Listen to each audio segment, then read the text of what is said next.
Ever noticed your cat acting different when you're sad? There's a mechanism for that. Most people think it's coincidence. The cat happened to be nearby. The timing was random. The behavior was just normal cat stuff. But here's what's actually happening. Your cat is detecting changes in your physiology. Your cortisol levels have shifted. Your vocal patterns have changed. Your body language is different. And your cat's nervous system is responding to those signals. This isn't mystical. It's not telepathy. It's sensory detection paired with behavioral response. And some cats do it more reliably than others, depending on the strength of their attachment to you and their baseline sensitivity to human emotional cues. Let's start with how they detect it. Cats have evolved to read subtle signals. In the wild, detecting distress in colony members matters. A stressed cat is a vulnerable cat. A vulnerable cat affects group safety. So cats who could detect stress early and respond appropriately had a survival advantage. Your cat applies that same detection system to you. First, cortisol. When you're stressed, upset, or in pain, your body releases cortisol. That cortisol changes your scent. It's not something you can smell, but your cat can. Their vomeronasal organ processes the chemical signature of elevated cortisol, and their brain registers it as a distress signal. Second, vocal patterns. When you're upset, your voice changes, pitch shifts, rhythm alters, tone flattens or becomes strained. Your cat's auditory system is tuned to detect these variations. They don't understand the words, but they recognize the pattern shift. Third, body language. When you're stressed, your posture changes. You might curl inward, move less, breathe differently. Your cat monitors your movement patterns. When those patterns deviate from baseline, their brain flags it. All three signals together, scent, sound, posture, tell your cat something has changed in your emotional state.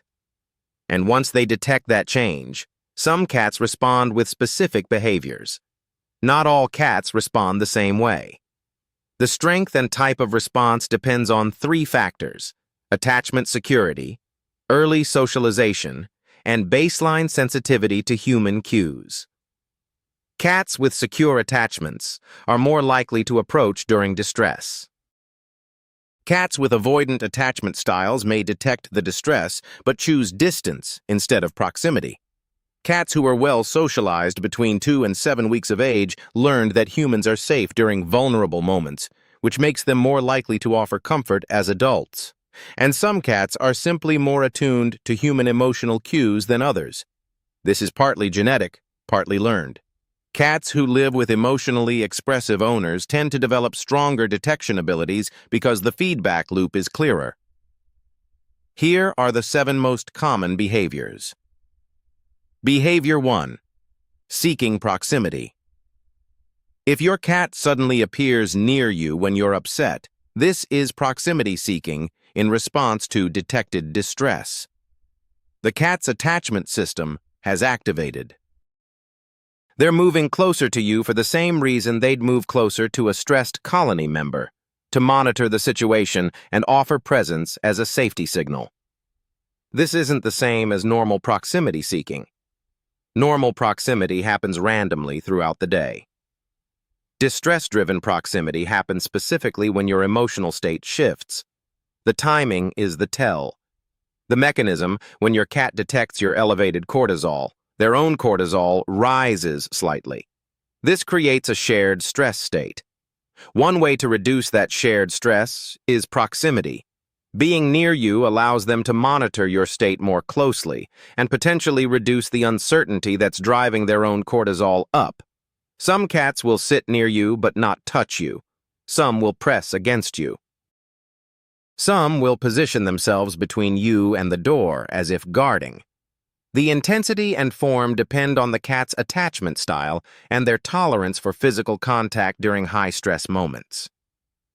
What matters is the shift. If your cat is normally independent but suddenly becomes clingy when you're upset, that's a clear signal they're responding to your emotional state. Behavior 2. Comfort purring. If your cat purrs when you're upset, this might be self-soothing, but it also serves a function for you. Cats purr at a frequency between 25 and 150 hertz. Research suggests that vibrations in this range can have calming effects on the nervous system, potentially reducing stress and even promoting tissue healing. Whether your cat knows this consciously is irrelevant. What matters is that the behavior has been reinforced over time. When they purr near you during distress, your cortisol may drop slightly, which changes your scent and your behavior, which signals to the cat that the purring is working. This creates a feedback loop. The cat purrs, your stress reduces, the cat continues purring. It's mutual regulation. But here's something most people miss. Not all purring is the same. Comfort purring tends to be lower in frequency and more sustained than demand purring. When your cat is asking for food, the purr is often higher pitched and mixed with vocalizations. When your cat is offering comfort, the purr is steady, low, and continuous. If you pay attention to the quality of the purr, you can distinguish between "I want something" and "I'm here for you." Behavior 3. Headbutting. Headbutting deposits pheromones from the glands on your cat's face. When you're upset, your cat may headbutt you more frequently than usual. This serves two purposes. First, scent marking to reinforce the bond. Your cat is adding their scent to you, which creates a colony scent. This signals to both of you that you're bonded, which can reduce stress. Second, tactile pressure. The act of pressing their head against you provides gentle physical contact, which can trigger oxytocin release in both of you. If your cat headbutts you when you're crying or visibly upset, they're offering a specific form of comfort that combines chemical signaling with physical touch. Behavior 4. The slow blink. The slow blink is a trust signal. When your cat slow blinks at you, they're communicating that they perceive no threat. When you're upset, this behavior can function as a form of emotional regulation. Here's how. Your cat detects your distress. Their system registers the distress as a potential threat to group safety. But if they assess the environment and determine there's no external danger, they signal that assessment to you through the slow blink. In effect, they're saying, "I've checked. We're safe." This can help regulate your nervous system. If you're upset due to an internal state rather than an external threat, the slow blink from your cat can serve as a grounding signal. It pulls you out of the distress loop by offering a calm, non-threatening cue. Behavior 5. Bringing you toys or prey. Some cats bring objects when they sense you're upset. This can be toys, prey, or random household items. The behavior is rooted in resource sharing. In feral cat colonies, cats who have successfully hunted will sometimes bring food to other colony members, especially kittens or injured adults. The behavior is pro-social. It supports group survival. Your cat can't hunt for you, but they can bring you objects. When they sense you're distressed, they may offer a resource as a form of support. The toy or object represents provision. This behavior is more common in cats with strong attachment to their owners and in cats who were weaned later, which gave them more time to develop prosocial behaviors from their mother. Behavior 6. Sitting on your lap with sustained contact. If your cat doesn't normally sit on your lap but does so when you're upset, this is comfort-seeking behavior adapted to your needs. The sustained physical contact serves multiple functions. It lowers cortisol in both you and the cat. It triggers oxytocin release. It provides warmth and weight, which can have a grounding effect on your nervous system. Some cats will remain on your lap for longer durations during distress episodes than they would during normal circumstances. They're regulating the length of contact based on your emotional state. Behavior 7. Vocalizing in response to your emotional state. If your cat meows, chirps, or trills when you're upset, this is responsive vocalization. They're attempting communication. Cats don't vocalize much with each other. Most feline vocalizations are reserved for human interaction.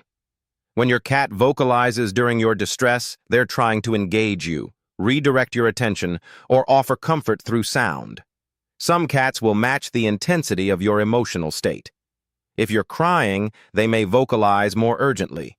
If you're quietly upset, they may offer softer, gentler sounds. This is learned behavior. Cats who live with responsive owners learn that vocalizing during emotional episodes gets attention, which reinforces the behavior. Now let's talk about the evolutionary basis, allogrooming. Allogrooming is mutual grooming between bonded individuals. In feral cat colonies, cats who are bonded will groom each other, especially during times of stress or after conflict. The behavior serves multiple functions. It reduces cortisol. It reinforces social bonds. It removes parasites and dirt. But the primary function is social regulation. When your cat licks your hand, your hair, or your face during distress, they're performing allogrooming. They're treating you like a colony member who needs comfort. The behavior is instinctive, but the application to humans is learned. Cats who were well socialized and who formed secure attachments are more likely to extend allogrooming behaviors to their human caregivers. Now here's what most people get wrong: how to respond. When your cat offers comfort behaviors, the worst thing you can do is block them. If you push your cat away, lock them out of the room, or ignore their proximity seeking, you're disrupting the feedback loop. Your cat detected your distress, responded with a pro-social behavior, and received rejection. That rejection confuses their system. They don't understand why the behavior that usually works isn't working now. Over time, repeated rejection can reduce the likelihood that your cat will offer comfort behaviors in the future. They learn that distress episodes are not times to approach you. Here's the better approach: let them close. If they want proximity, allow it. If they purr, don't interrupt it. If they headbutt, accept the contact. You don't have to force interaction, but don't block it either. And here's the key: your cat's comfort behaviors are not just for you. They're for the cat, too. When they detect your distress, their cortisol rises. By offering comfort, they're regulating both your nervous system and theirs. It's mutual. Blocking that process leaves both of you dysregulated. Some people worry that letting their cat see their distress is harmful. It's not. Cats are resilient. They can handle emotional variability in their bonded humans. What they can't handle is inconsistency or rejection during vulnerable moments. If you're upset and your cat approaches, let them stay. If you need space, create it gently. Move to another room rather than pushing the cat away. Give them the option to follow or not. So here's what we've covered. Your cat detects your emotional state through cortisol scent, vocal pattern shifts, and body language changes. When they detect distress, some cats respond with 7 specific behaviors: proximity seeking, comfort purring, calming headbutts, slow blinks, resource bringing, sustained lap contact, and responsive vocalization. These behaviors are rooted in allogrooming instinct and pro-social patterns observed in feral colonies. They serve both you and the cat by regulating shared stress. The best response is acceptance. Let your cat close when they offer comfort. Don't block the behaviors. This reinforces the bond and allows mutual regulation. Your cat isn't reading your mind. They're reading your body. And when they respond to your distress, they're doing what their nervous system evolved to do: support bonded individuals during vulnerable moments. That's not magic. That's empathy expressed through biology. If this changed how you see your cat's comfort behaviors, hit the like button. And subscribe. We're breaking down cat behavior through neuroscience every week. And here's a question for you. Which of these 7 behaviors does your cat do when you're upset? Proximity, purring, head butts, slow blinks, bringing toys, lap sitting, or vocalizing? Drop a comment. I'm curious which behaviors are most common.